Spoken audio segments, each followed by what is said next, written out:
Desa Cibuyur, sebuah desa kecil di pinggir hutan lebat, selalu tampak tenang dari luar. Namun, bagi sebagian orang tua yang telah lama tinggal di sana, desa itu menyimpan sesuatu yang tak bisa dijelaskan oleh akal. Sesuatu yang hanya berani dibicarakan dalam bisik-bisik pelan, ketika malam telah larut dan lilin menjadi satu-satunya sumber cahaya. Desa itu memiliki satu pantangan yang dipegang teguh. Jangan pernah menebang pohon beringin tua di ujung pemakaman lama. Bukan hanya karena ukurannya yang besar dan akarnya yang menjalar seperti ular mati, tetapi karena disitulah dipercaya sebagai gerbang halus yang tak boleh diganggu. Tapi pantangan itu dilanggar pada suatu siang yang terik oleh tangan-tangan serakah yang tak mempercayai kisah turun-temurun. Dan sejak saat itu, malapetaka mulai merayap pelan. Maya, seorang bidan muda yang baru pindah dari kota, memutuskan untuk menetap di desa itu bersama suaminya, Dani. Mereka ingin hidup lebih tenang, jauh dari hiruk-pikuk perkotaan. Maya tengah mengandung 7 bulan dan setiap malam merasakan tendangan lembut dari bayi di dalam rahimnya. Sebuah keajaiban kecil yang mereka nantikan setelah 3 tahun penantian. Hari-hari awal mereka tenang. Maya bahkan mulai membuka layanan kesehatan kecil di rumahnya. Tapi sejak malam bulan mati pertama setelah pohon beringin itu ditebang, semuanya berubah. Maya mulai mengalami mimpi aneh. Ia berada di dalam hutan gelap, mengejar suara tangisan bayi yang jauh dan menggema. Dalam mimpinya, ia selalu tersesat, dan saat mendekati suara itu, tangisan berubah menjadi jeritan melengking yang menusuk gendang telinga. Ia selalu terbangun dengan perut dingin, dan keringat membanjiri seluruh tubuhnya. Yang lebih mengerikan, setiap pagi setelah mimpi itu, perutnya terasa lebih ringan. Ia tak merasakan gerakan bayi. Namun saat diperiksa, detak jantung janin masih ada. Meski begitu, Maya merasakan ada yang salah. Seolah sesuatu sedang mengintai dari balik bayangan, menunggu kesempatan untuk menyentuh kandungannya. Dani mulai mengeluh soal suara-suara yang didengarnya saat malam. Suara kerikan kuku di dinding kamar, suara napas berat di ujung kasur, dan langkah kaki mungil di lantai papan kayu mereka. Namun saat lampu dinyalakan, tak ada siapapun di sana. Mereka mencoba bersikap rasional, menyalahkan stres dan kelelahan. Tetapi teror menjadi nyata saat Maya memandangi cermin kamar mandi dan melihat pantulan sosok perempuan pucat berdiri di belakangnya. Perempuan itu hancur wajahnya, matanya bolong, dan rahimnya menganga seperti disayat kasar. Dari lubang perutnya menetes darah pekat yang mengalir ke lantai, membentuk jejak kaki mungil menuju rahim Maya sendiri. Ketika Maya menoleh, tak ada siapapun di sana. Tapi darah di lantai itu tetap ada dan meninggalkan bau amis yang menusuk. Maya panik. Ia merasa ada sesuatu yang mencoba mengambil bayinya. Malam-malam berikutnya dipenuhi suara tangis bayi yang entah datang dari mana. Tangis itu menggema dari atap rumah, dari dalam lemari, bahkan dari dalam sumur di belakang rumah mereka. Suatu malam, Maya terbangun karena merasa perutnya sakit seperti ditarik dari dalam. Ia berteriak tanpa suara, tubuhnya lumpuh, dan matanya hanya bisa bergerak memandangi langit-langit. Dari sudut matanya, ia melihat bayangan sosok merayap keluar dari lemari. Sosok itu perempuan berambut panjang, seluruh tubuhnya melepuh, dan di tangannya tergenggam sesuatu seperti boneka. Tapi saat didekati, Maya melihat boneka itu bergerak, menggeliat, dan mengerang seperti bayi yang masih merah.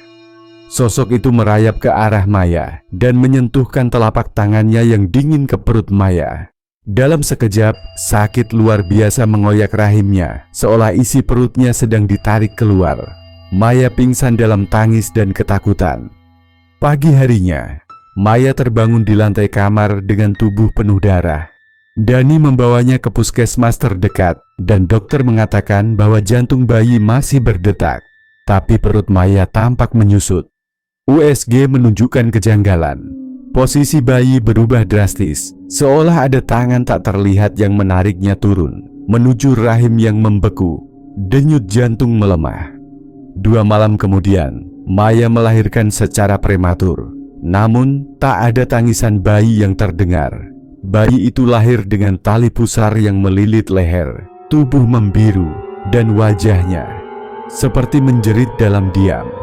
Maya berteriak histeris, tubuhnya menggigil, namun ia tak bisa menangis. Dani berdiri terpaku, matanya kosong, dan di telinganya masih terngiang suara tangis bayi, tapi bukan suara bayi mereka. Bayi itu dimakamkan keesokan harinya di pemakaman desa.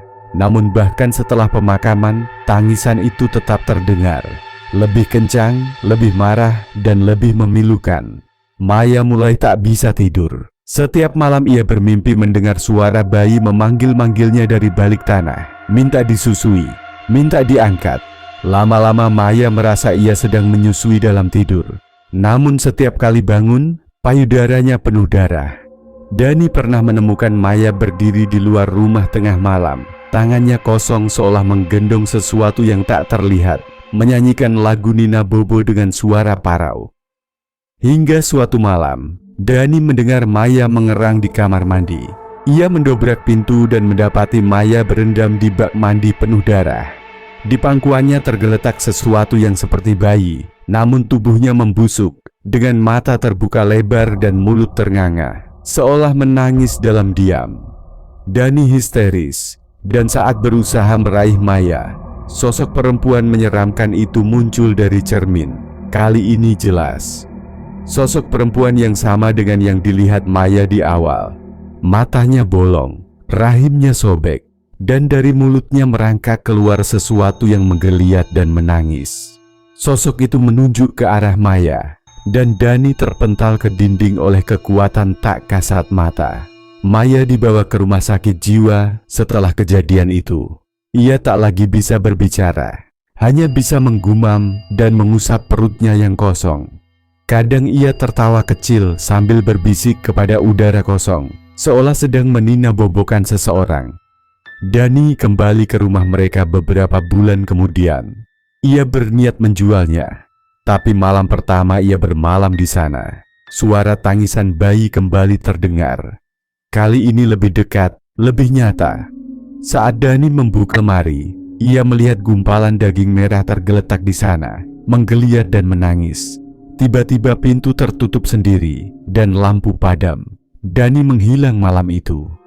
Tetangga menemukan rumah itu terbuka lebar, dengan tanda-tanda cakaran di dinding dan darah berceceran dari kamar hingga ke lemari. Tak pernah ditemukan tubuh Dani, tapi setiap malam bulan mati, rumah itu kembali dipenuhi tangis bayi dan sesosok perempuan tanpa mata yang berdiri di depan jendela, mengelus perut kosongnya, menatap siapapun yang berani menatap balik. Mereka bilang perempuan itu dulunya bidan tua desa. Ia dibakar hidup-hidup karena dituduh menggunakan ilmu hitam untuk mengambil bayi dari rahim ibu-ibu muda. Arwahnya tak pernah tenang, dan sejak pohon beringin yang menjadi penjara jiwanya ditebang, ia kembali berkeliaran. Kini setiap ibu hamil di desa itu merasa resah, karena jika malam terlalu sepi dan rahim terlalu tenang, bisa jadi bayi mereka sedang digendong oleh tangan-tangan dari dunia yang tak terlihat dan tak akan pernah kembali.